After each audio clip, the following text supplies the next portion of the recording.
Hi, welcome back to my channel. In this video, we will be talking about the primary maxillary first molar in a way that you will be able to recognize it on a natural tooth as well as in the diagram. So let's just get started. I have taken diagrams from Wheeler's as well as from an Indian author book. The Indian author book we will just use for recapping in this video only. But we will understand it through Wheeler's. Alright. So first of all, I would tell you some basic introductory points for primary maxillary first molar. So first of all, you should know that the notation is E, right?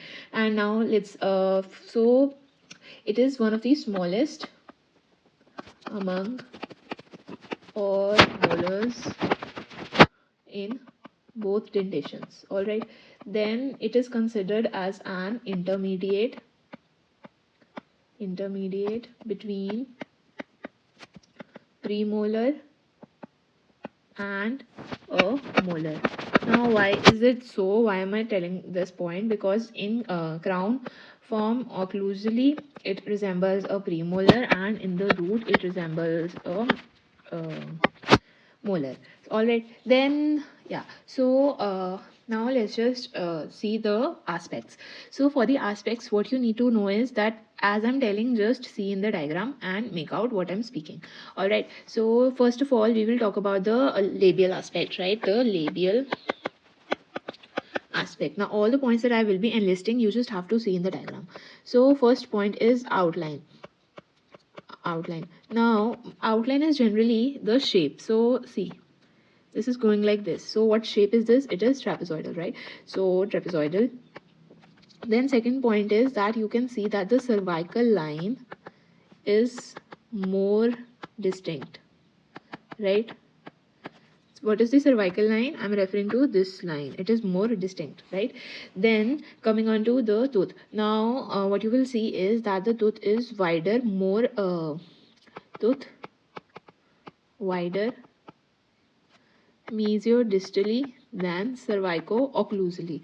Now what do I mean by this? So mesiodistal is this and cervico-occlusal is from the cervical line to the occlusal line. So what you can see is this dimension is more.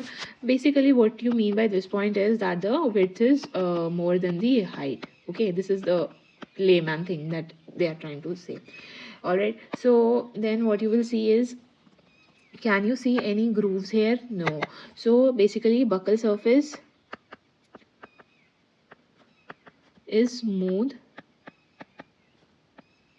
without developmental grooves. All right, now just see one more point. In this what you can see is this is very prominent, right? So this is the mesiobuccal cusp. All right, is prominently visible on the buccal aspect, right? The labial aspect. Then the buccal aspect, yeah. So this is a molar, so that's why we are talking about the buccal aspect. The labial is for anteriors, right? Now coming on to the second aspect, which is the lingual aspect. Okay, now let's just see the lingual. In lingual again, you will see that it is somewhat like a trapezoid. So trapezoidal. Then you will see that, see, this is smaller side, right? A is smaller than B. So what you will see is there is taper. So there is a lingual taper and it has a constricted cervical neck, right? Then what you will see is, see this cusp, it is sharp, right? So what you can see is this is the mesiolingual cusp and it is the sharpest pointed cusp. All right, then lingual surface is also smooth, right? The point you need to remember is that the mesiolingual is the sharpest and the most prominent cusp. All right, then coming on to the mesial aspect. In the mesial aspect, what you can see is that there is trapezoidal outline. Again, trapezoidal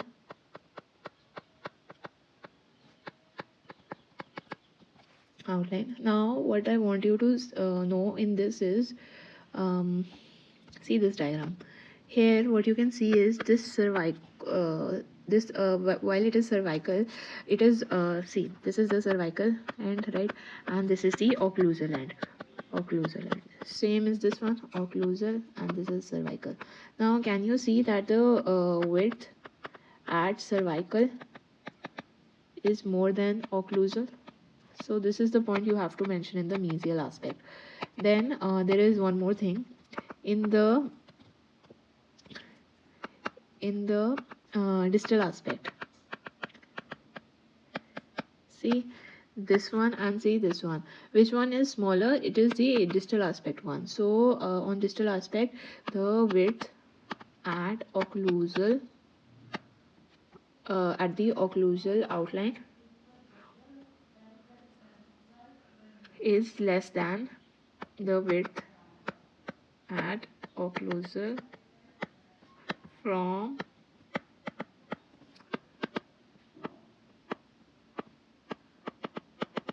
distal aspect is less than the width at occlusal line from the mesial aspect. Did you get my point? Yeah. So here in this point, what you will mention in mesial is key this and this. So cervical occlusal. So you will mention that the crown appears more wider cervically than occlusally. Now let's talk about the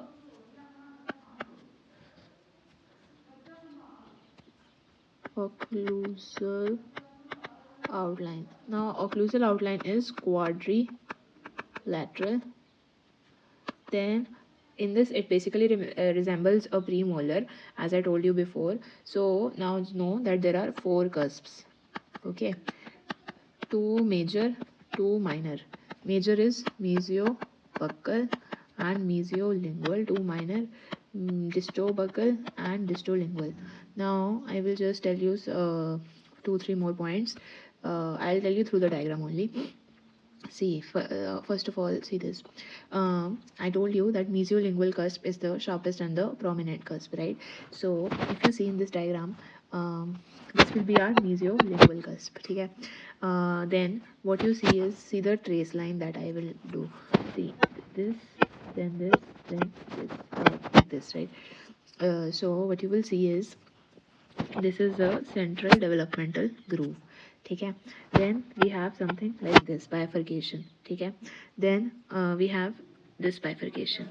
So okay, so basically what I want you to know is, we'll just do the occlusal from the diagram that I will draw. Just wait. First of all, we have something like this, right? Then what I told you was that mesiolingual is the most prominent cusp. All right, so basically what you will see is there is going to be a central developmental groove. This is central developmental groove. Then it has this trifurcation. Now what this is called as, it is the mesial triangular fossa. This is the distal triangular fossa. Now in fossa, you will see that we have pit. So we have basically 3 pits. Okay, so this is the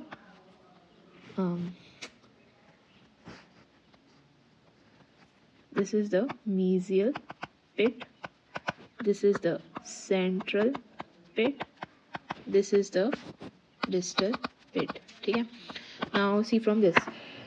So just see, this is our mesiobuccal cusp, this is our mesiolingual cusp, this is our distolingual cusp, this is our distobuccal cusp. See, just highlight it for you. Distolingual is always very small. Okay, so see, this is what we have. Okay, these are the cusps.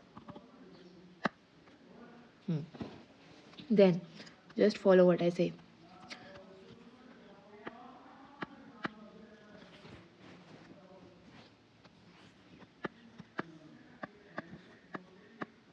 Okay, now see that this is the mesial triangular fossa, this is the distal triangular fossa, right? I told you in mesial triangular fossa you will have mesial pit, in distal you will have distal pit. They have not mentioned it here, but you will have distal pit. See, you will have distal pit. Then in central you will have central developmental groove mein you will have the central pit. Okay, this is done. Then this is the distal developmental groove. Now very important point, we have buccal developmental groove. Now what is meant by buccal developmental groove is, keep the buccal developmental groove, it basically divides. Oh my god! It basically divides the the buccal cusp into mesial and distal. Okay, buccal cusp. See, this is here, right? So this is distobuccal, this is mesiobuccal cusp. So buccal developmental groove is here. So this is distobuccal cusp, this is mesiobuccal cusp, mesiolingual cusp, sharpest and pointed distal lingual cusp. Alright, this is the occlusal surface. So we are done with the occlusal surface. Right now, one more thing that I forgot to mention. In this, what you will see is from here you can see a bulge. So this is the most prominent feature. Okay. Then from the roots, you know that there are three roots. Mesial, distal and palatal. Palatal root is the longest. Okay. Now one important point is see the trifurcation area. It is close to cervical line. This is the most prominent feature of the primary molars. In permanent molars, there are always distance between the trifurcation, bifurcation and CEJ. Okay. Then one more aspect you can know is see the lingual, the palatal root. Okay. What you see is कि पहले तो they are first तो it is the long and then next point is that the palatal root bends towards buccal aspect. This is the point that you need to remember. So these are all the points. Now let's just go through them. So first of all, let's see this. Now you will just be able to make out what I'm telling you. So this is our buccal. First of all, I told you trapezoidal, then I told you cervical line is most prominent, then I told you कि here you will see mesiobuccal cusp, then I told you there will be a mesiobuccal bulge, right? Then coming on to the lingual. Lingual, again I told you trapezoidal, you will have a constricted neck, you will have what is called as मतलब lingual taper, जिसके कारण the crown will look narrower on lingual aspect. Most important feature, this sharpest prominent cusp, mesiolingual cusp, right? Then mesial. On mesial, what you will see is this thing. This is the mesiobuccal bulge. All right. Then you will see this and this cervical occlusal. So width at C is more than O, right? Then you will see on the distal.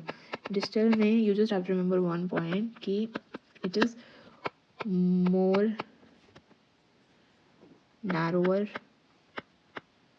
at occlusal outline than at mesial. Okay. Then root, you know, I told you that we have a palatal root which is the longest and it shows see this. Okay. Then occlusal, let's just see in occlusal what you will see is that it is going to be somewhat quadrilateral, right? So what you will see is it is quadrilateral. Okay. Then you will see the thing that I draw.